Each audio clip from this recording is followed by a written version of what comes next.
ভবন ১৩ শতকের Anatolia. Seljuk সুলতানরা শক্তিশালী, শহরগুলো সমৃদ্ধ, কিন্তু দূর দিগন্তে উঠছে এক নতুন ঝড়।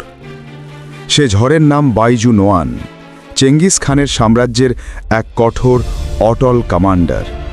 ১২৪৩ সালে মাত্র কয়েক হাজার নির্বাচিত অশ্বারোহীর সঙ্গে বাইজু এগিয়ে আসে সেলজুক রুম সালতানাতের দিকে, এবং ঘটে কোসে দাগের যুদ্ধ, যেখানে সেলজুক সাম্রাজ্যের শক্তি মুহূর্তেই ভেঙে পড়ে।